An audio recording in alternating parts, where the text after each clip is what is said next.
Final এক্সিটটি নিয়ে অনেকে অনেক প্রকার প্রশ্ন করতেছেন ইদানিংকালে এসে। আসসালামু আলাইকুম বন্ধুরা, সবাইকে আরও একটি নতুন ভিডিওতে শুভেচ্ছা, অভিনন্দন ও ভালোবাসা। প্রিয় বন্ধুরা, অনেকে গত 3-4 দিন যাবত যে বিষয়টি সবচেয়ে বেশি নক করতেছেন সেটি হচ্ছে, ভাই আমার কফিল ইদানিং আমাকে ফাইনাল এক্সিট দিয়েছে, কিংবা আমার কফিল ফাইনাল এক্সিট দিতে পারে কোন কোন ক্যাটাগরিতে, কিংবা আমি কোন উপায়টি করে রাখলে ফাইনাল এক্সিটটি দিতে পারবে না। পূর্বে আপনারা বলেছিলেন এমন তথ্যগুলো। প্রিয় বন্ধুরা, যারা এই মুহূর্তে ভিডিওটি দেখছেন প্রত্যেকে ভিডিওটি সর্বোচ্চ শেয়ার করবেন এবং আপনার একটি শেয়ারে হয়তো আপনার একজন বন্ধু উপকৃত হতে পারে। ইদানিং আমরা যে ফাইনাল এক্সিটগুলোর কথা শুনতেছি, কেউ ফাইনাল এক্সিট বেশি খাওয়ার কারণ হচ্ছে কেননা পূর্বের মতো কফিল মনে চাইলেই আপনাকে হুরুপ দিতে পারতেছে না। তাৎক্ষণিকভাবে যে হুরুপটি ছিল সেই হুরুপটি এখন আপনাকে যেটি দিতে পারতেছে সেটি হচ্ছে যে হুরুপটির কথা আমরা শুনি যে সাসপেন্ড কিংবা আপনাকে চুক্তি থেকে বের করে দেওয়া হয়েছে, এই সমস্ত যে কন্ডিশনগুলো, এগুলো 60 দিনের মধ্যে আপনি সেটি যথাযথভাবে কফিলের সঙ্গে যোগাযোগ করলে কিংবা আপনি গভর্নমেন্টের রুলস অনুযায়ী সেটির জন্য আপিল করলে অনেকগুলোই উঠানো সম্ভব হয়ে যায়। তো এখন আসি ফাইনাল এক্সিট দেওয়ার মূলত পক্ষে কারণ হচ্ছে এটি যে এই মুহূর্তে কফিলটা সরাসরি হুরুপ দিতে না পারার কারণে তারা সরাসরি আপনাকে ফাইনাল এক্সিট দিয়ে দিচ্ছে, আর এটির কারণেই ফাইনাল এক্সিটের সংখ্যাটি বেড়ে গিয়েছে। এই ইদানিং এই 1 বছরের মধ্যে এইগুলো বেশি হচ্ছে।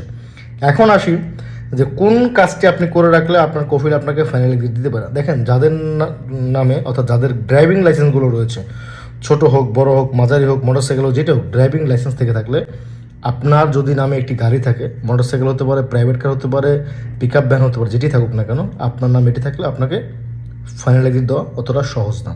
দ্বিতীয় অপশন হচ্ছে আপনার নামে কোনো মোকালাফা থাকলে।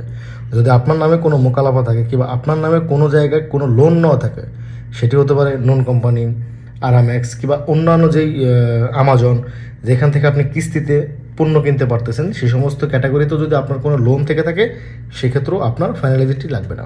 খরচ আওতা লাগবে, অর্থাৎ যেটি এক্সিট রিএন্ট্রি ভিসা সেটি লাগানো সম্ভব। বাট মোকালাফা থাকলে আপনার নামে এক্সিট হবে না। অর্থাৎ এক্সিট এই কারণে হবে না, একটা লোককে এক্সিট দিতে গেলে তার সম্পূর্ণ নিট ইন ক্লিন থাকতে হবে। যদি তার নিট ইন ক্লিন থাকে, সব কিছু অ্যাভারেজ মানে রুলস অনুযায়ী বরাবর থাকে, তবেই আপনাকে আপনার কফিল এক্সিট লাগাতে পারবে। আর আপনার নামে যদি গাড়ি থাকে তাহলে তো কোনো কথাই নেই। যতক্ষণ অবধি আপনার নামে গাড়ি রয়েছে ততক্ষণ অবধি আপনার কফিল আপনাকে এক্সিট অসম্ভব, ইম্পসিবল। কফিল পারবে আপনাকে টার্মিনেট করতে, আর টার্মিনেট করতে হলে ইকামার মেয়াদ থাকতে হয় নিম্নতম 60 দিন। 60 দিনের যদি 1 ঘন্টা কম থাকে, কফিল আপনাকে টার্মিনেটও করতে পারবে না, অর্থাৎ যেটাকে কথাকথিত বর্তমানে হুরুপ বলা হয় সাসপেনশন, সেটিও করতে পারবে না। তাই প্রিয় প্রবাসী বন্ধুরা, এই মুহূর্তে যারাই আমরা সৌদি প্রবাসী রয়েছি, যাদের লাইসেন্স আছে তাদের নামে অবশ্যই গাড়ি আছে, হতে পারে সেটি নিজের কিংবা অন্য কারোর কাছ থেকে ধার করে হোক, তৌফিক করে হোক, রেন্ট কার হোক, যে কোনো গাড়ি থাকে। আর যাদের নামে গাড়ি নাই কিংবা তাদের নামে তো মোকালাফা আসার কোনো চান্স নাই, তাদের জন্য মূলত পক্ষে একটুখানি ভয়ের বিষয়। তবে আশা করি কফিলের সঙ্গে সবসময় ভালো সম্পর্ক রাখার চেষ্টা করবেন, কফিলের সঙ্গে সবসময় যোগাযোগ করবেন। কফিলের সঙ্গে যদি যোগাযোগ করতে না পারেন, কফিলের যে দায়িত্বে মাসুল রয়েছে HR, তার সঙ্গেও সবসময় যোগাযোগ, আদান প্রদান, কথাবার্তা, ভাব আদান প্রদান করার চেষ্টা করবেন। এই হচ্ছে আপনাদের জন্য সলিউশন। যদি ভিডিওটি ভালো লাগে শেয়ার করবেন। আমি নিখুঁতভাবে বলার চেষ্টা করেছি, তারপরও কিছু কিছু বালপাকনা লোক আছে যাদের চুলকাবে, তারা নিজ দায়িত্বে ফার্মেসিতে গিয়ে মলম কিনে এনে চুলকানির জায়গায় চুলকানি বন্ধ করে নেবেন। আর যদি তারপর চুলকানি হয়, পেজে আমার নাম্বারটি অ্যাভেলেবল রয়েছে, সরাসরি কথা বলবেন। সবাই ভালো থাকবেন, সুস্থ থাকবেন। দেখা হবে নেক্সট ভিডিওতে নতুন কিছু নিয়ে আপনাদের মাঝে। আল্লাহ হাফেজ।